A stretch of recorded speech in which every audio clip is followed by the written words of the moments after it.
reports, and this is a quote, Justice Department officials diverted hundreds of FBI employees and federal prosecutors from their regular duties to go through the documents at least 4 times, including once to flag any references to Mr. Trump and other prominent figures.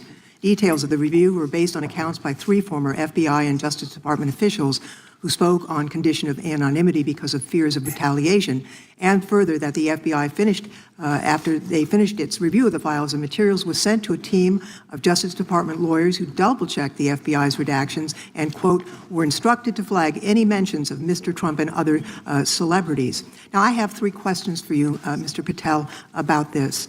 First, how many times did President Trump's name appear in the Epstein files? Was it more than 100, more than 1,000?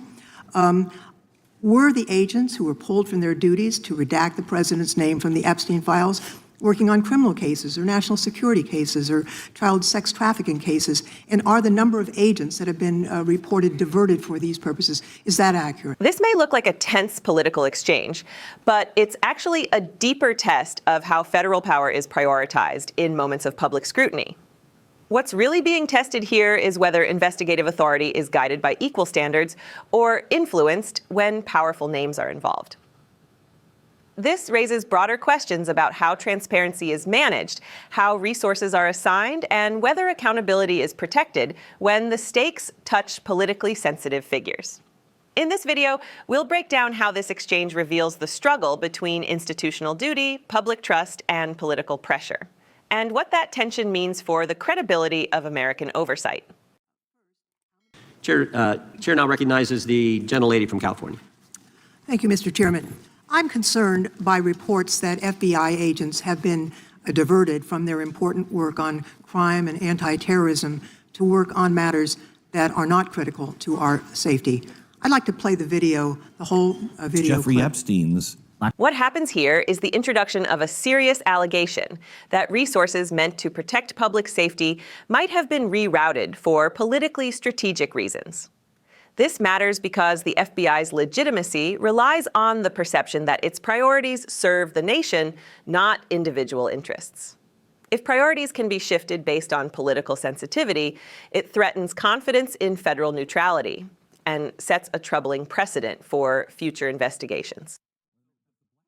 Black Book. FBI. But who?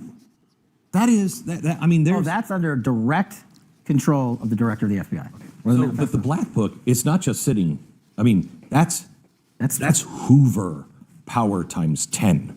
And to me, that's a thing I think President Trump should run on. On day one, roll out the Black Book. In contrast to that attitude of let it all out, we're getting reports of actions that run contrary to getting everything out and that also involve diversions of FBI resources. For example, an FBI whistleblower reported that you were pressured by the Attorney General to place 1,000 personnel on 24-hour shifts to mine roughly 100,000 Epstein-related records to redact President Trump's name from the files. Bloomberg reported this, that you directed FBI special agents from the New York and Washington field offices to join the Bureau's FOIA employees in Winchester and another building a few miles away, and that while reviewing the Epstein files, FBI personnel identified numerous references to Trump in the documents, and people familiar with the matter said that Trump's name, along with other high-profile individuals, was blacked out. Now, the New York Times reports, and this is a quote, Justice Department officials diverted hundreds of FBI employees and federal prosecutors from their regular duties to go through the documents at least 4 times, including once to flag any references to Mr. Trump and other prominent figures. This transforms the discussion from hypothetical concern into a direct challenge about federal conduct. It matters because it places the Justice Department and FBI under a spotlight about whether transparency was genuinely pursued or carefully managed. The consequence isn't only political, it directly affects public faith in how truth is handled when influential individuals are involved. Details of the review were based on accounts by 3 former FBI and Justice Department officials who spoke on condition of anonymity because of fears of retaliation, and further that the FBI after they finished its review of the files and materials, was sent to a team of Justice Department lawyers who double-checked the FBI's redactions and, quote, were instructed to flag any mentions of Mr. Trump and other celebrities. Now, I have 3 questions for you, Mr. Patel, about this. First, how many times did President Trump's name appear in the Epstein files? Was it more than 100, more than 1,000? Were the agents who were pulled from their duties to redact the president's name from the Epstein files working on criminal cases or national security cases or child sex trafficking cases? And are the number of agents that have been reported diverted for these purposes, is that accurate? No. No what? You asked if it was accurate. I said it wasn't. So you're saying that none of this happened? That, No, I'm saying it was inaccurate. Okay. How many times did President Trump appear in the Epstein files? More than 100? More than 1,000? No, and what we've been able to release is what we've been legally able to release, and that is... No, that's not the question. I asked you, how many times did the president's name appear? I don't know. It's your testimony. You do not know that The answer. number of times, no. This moment signals uncertainty from the top about fundamental facts in a nationally significant issue. That uncertainty matters because leadership accountability depends on clarity and confidence.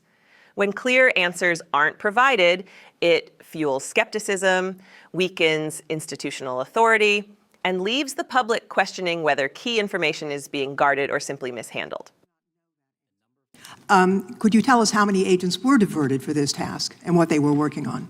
Well, when you say diverted, you make it seem as if agents were pulled off what they do all the time. Agents at the FBI masterfully do double duty and triple duty. And because of the public's interest in this case, we flex resources to make sure that we can answer the public's signal demand. So do you want us to look through the material and provide it to you, or you do not want us to do that? So it's Which your testimony that no one was diverted from a criminal matter, that this was a top priority to go through this material to look for Mr. Trump's name. Is that your testimony? That's the highest priority for the FBI?